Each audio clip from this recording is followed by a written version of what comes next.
Hello everyone, today we are going to continue our review, especially for reading, writing, and speaking. Let's start from reading. Okay guys, today let's move on to narrative text. Do you know narrative text? Yes, text narrative.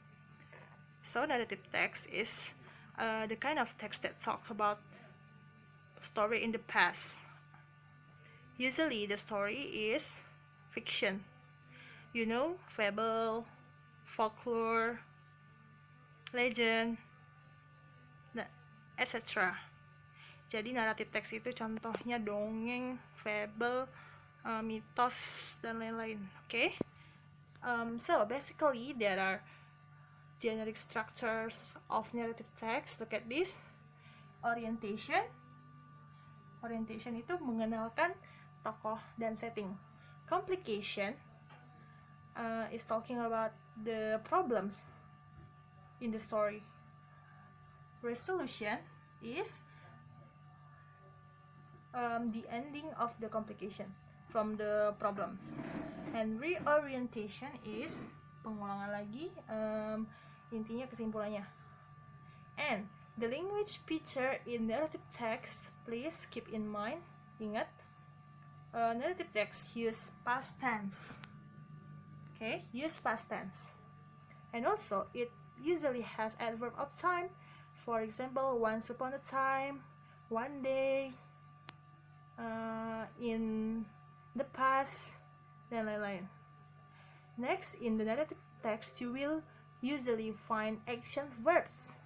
Jadi kata kerja yang benar-benar ada tindakannya, ada kegiatan dari para tokoh. Okay, that's all about narrative text. Well, in reading, you will find notice, warning, and caution. So basically, notice, warning, and caution are the kinds of information that you will find in school, in the public place, in the mall, and many more places to inform you something that is important.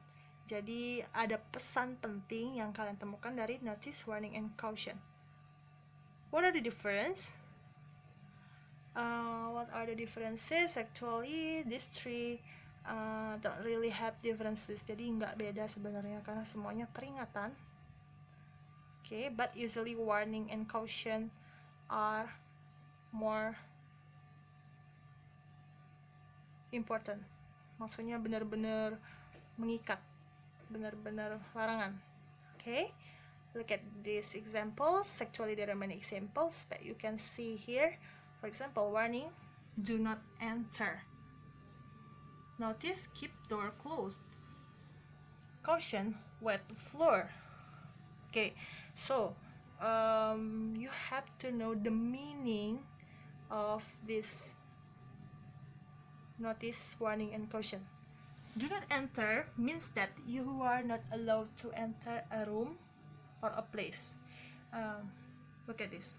Kalian harus bisa menginterpretasikan makna di baliknya ya. And then keep door closed.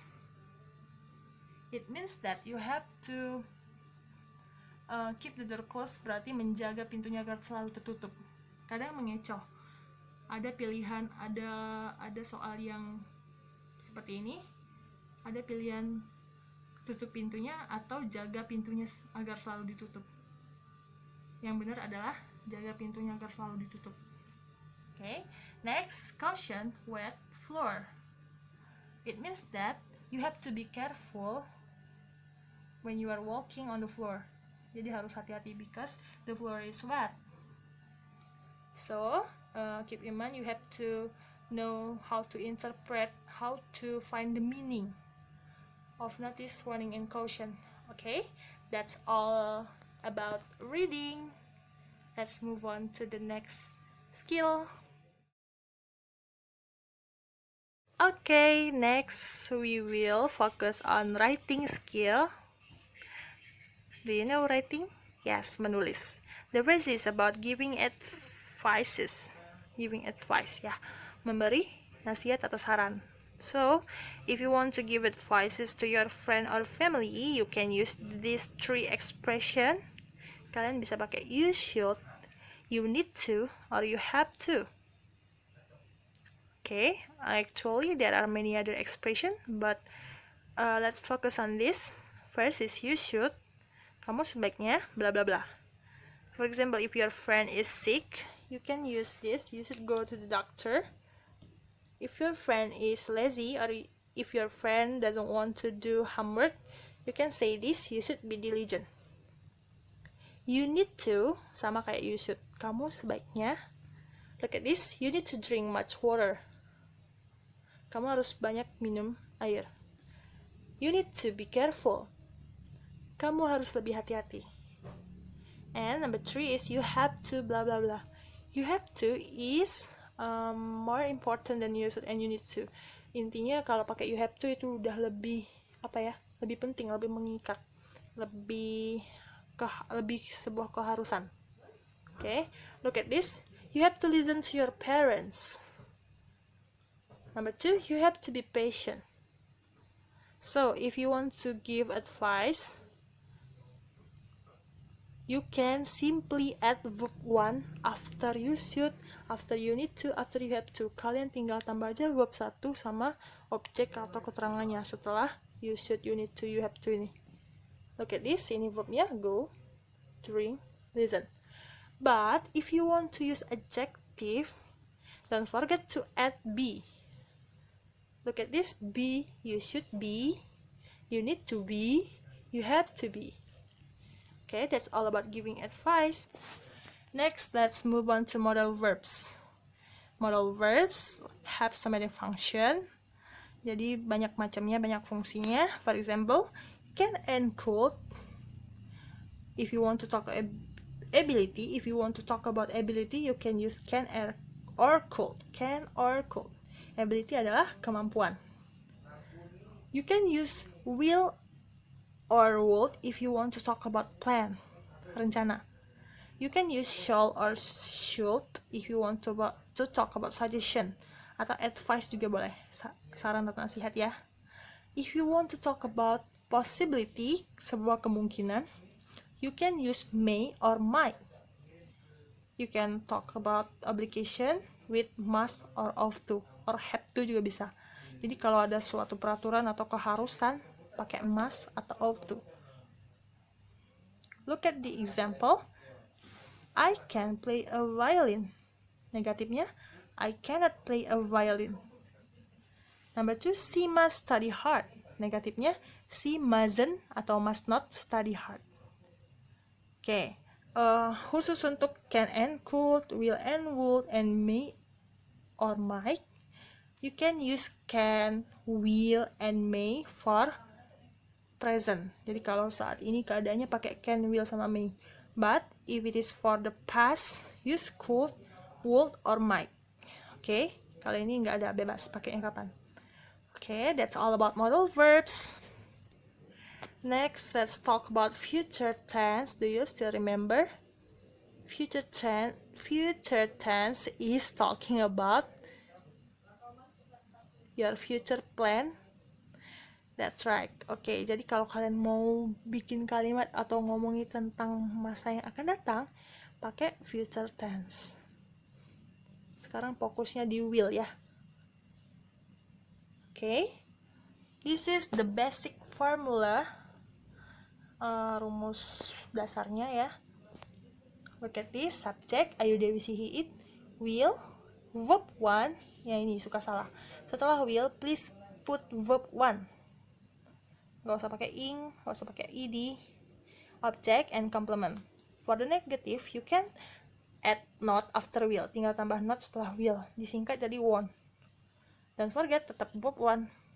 For interrogative, put will in the front, in the beginning of the sentence. Will, subject, verb 1 plus object plus complement. For the answers, yes, I will, atau yes, they will. If it is no, no, they won. No, I won. Sorry ya, this is so dirty. Okay, for future tense, you can use these adverbs of time. Pakai keterangan waktu ini. Tomorrow, the next day, next month, next year, 2 days later, 3 years later, and many more. Pokoknya keterangan waktunya harus masa yang akan datang. Look at these examples. Perhatikan contohnya. Okay, that's all about future tense. Well, the last material in writing skill is about invitation. Have you ever invited someone to your party? Yes, okay. Jadi undangan itu bisa tertulis, bisa lisan. But today let's focus on written invitation. Look at this. You can decorate your own invitation card. Itu kartu undangan. Don't forget, if you want to make an invitation, what kind of party is that? Also, don't forget the time, day, and date. Also, don't forget the place. Don't forget the other information, important information. Don't forget time atau waktunya. Jam 3, maybe 3 p.m. or 5 p.m. and many more. Also, you can use this expression for invitation. Would you come to my wedding? Misalnya, are you free? Kamu kosong nggak? And then, will you join blah blah blah? Will you join my birthday party? Something like that. Okay, so please learn and review writing skill about invitation. Okay, that's all that you can learn in writing skill. See you in the next skill. Okay, the last skill that we want to discuss is speaking. Okay, so in speaking, first, let's review expressing complaints. In life, it's normal to make complaints. Jadi biasanya kita pasti ada aja komplain, baik itu ke orang lain atau ke seseorang yang menjual atau memberikan jasa dan lain-lain. Okay, so here are some expressions of complaints. Number 1, I had to say this but blah blah blah.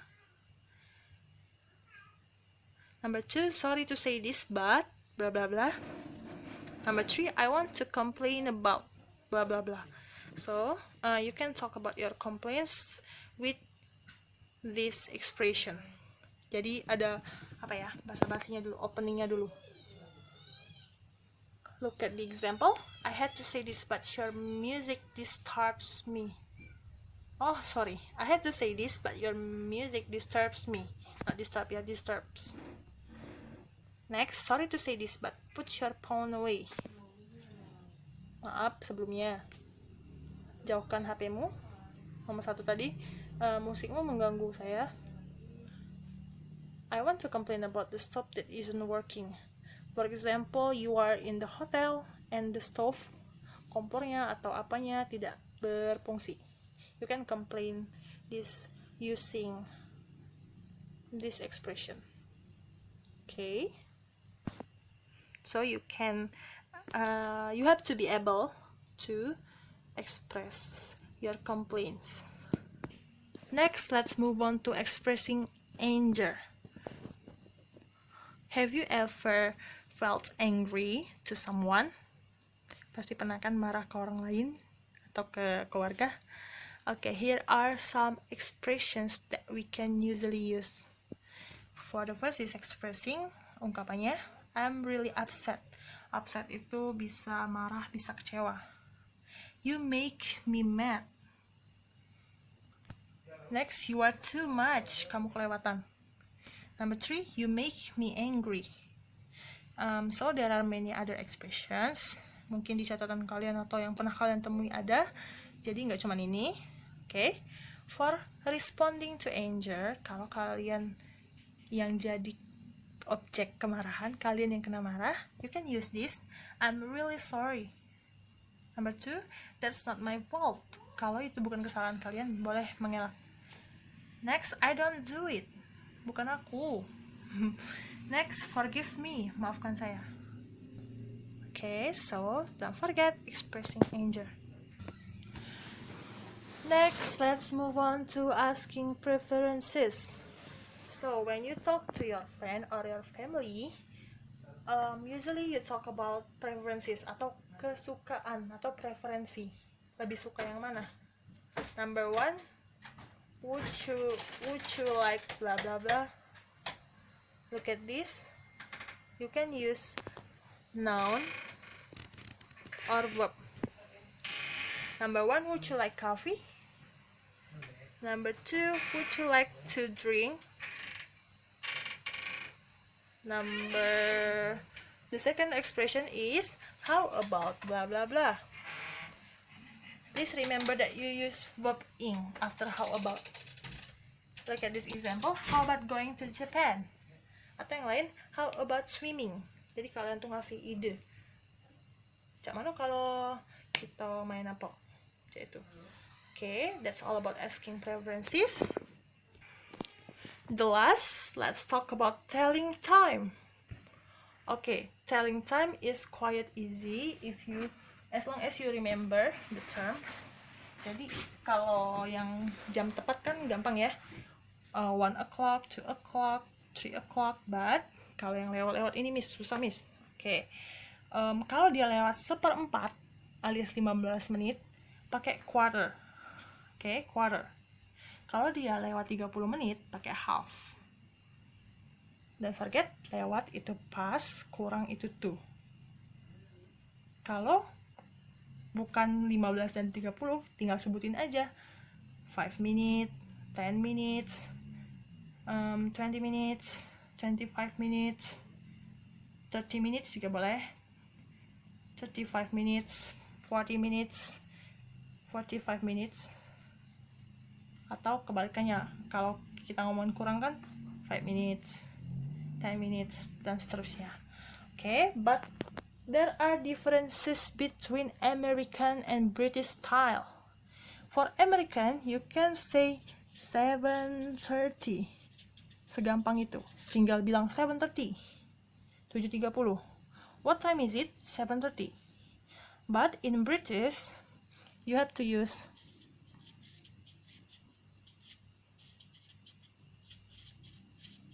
harus sesuai aturan. Menitnya dulu, baru jamnya. American boleh jam dulu, baru menitnya.